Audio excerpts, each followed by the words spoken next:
Hey sixth graders, you are on lesson 1.4, and in this lesson we are going to continue to look at and talk about the earthquake patterns that you learned about in the last unit. So at the end of the unit you should have been thinking about, hey, how did these earthquakes happen and why are there patterns and why are they where they are? So we have two claims that we're going to look at. Claim number 1, plates move, which cause earthquakes.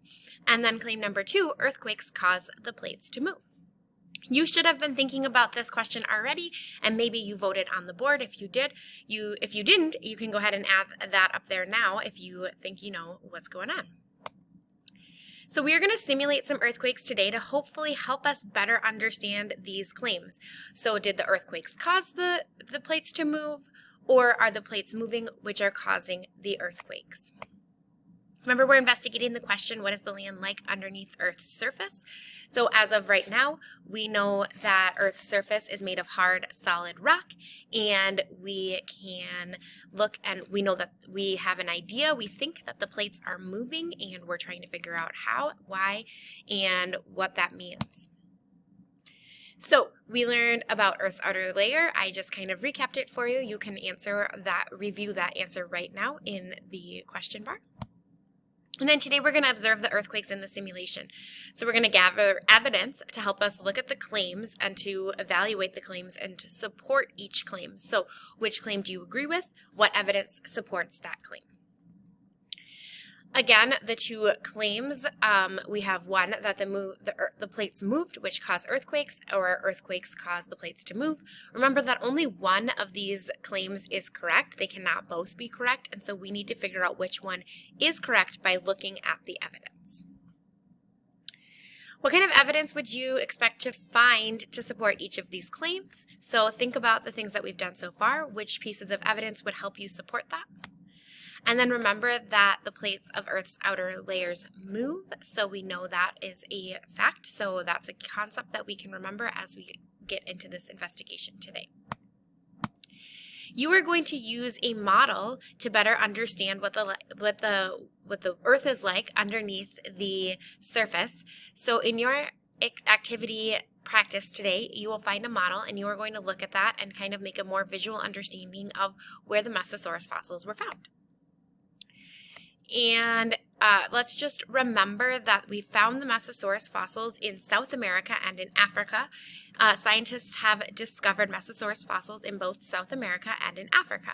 The green parts of the map show the regions where these fossils have been found. Scientists know that these organisms all lived together millions of years ago, but now there are two regions where they live are 4,000 kilometers apart. Hey, sorry for fumbling through that. Let's look at this again. We know that the Mesosaurus fossils were found here in South America. We know that they were found here in Africa. So the organisms, they were found in these parts. We know that they would have lived together at some point, that they would not have lived 4,000 kilometers apart. So we're trying to figure out how they got there. The map that we examined in the last lesson showed that there was different types of rock that make up the plates. So we saw that in each of our samples, we saw that they were a little bit different. So that shows that South America and Africa are on two different plates of Earth's outer layer. And we have these plate boundaries that separate these plates. So we have a boundary, just like we have a boundary of our city, right? We can say that the city boundary or the edge of something, the school boundary, these are just edges of something. So we have those on our plates. And we have a pattern of earthquakes along the boundaries. So why do we see this pattern of earthquakes along the boundaries is the question we're looking at today.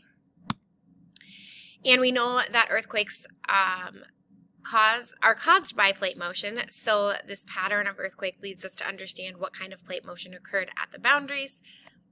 And we are looking for a possible explanation to these claims, our earlier claims, that the South American plate and the African plate moved apart suddenly, or did the South American plate and the African plate move apart gradually? So as we continue in this lesson and we think about what we know about the plates and we know about the earthquakes, what can we learn and what can we say? What evidence do we have now to support the South American plate and the African plates motion? So did it happen really fast? Did it happen suddenly? Or did it happen gradually? Did it take a lot of time? And did it happen over more time? I hope that you enjoy this lesson and that you learn more about this motion of plates. Remember, today is a great day to learn. Happy learning!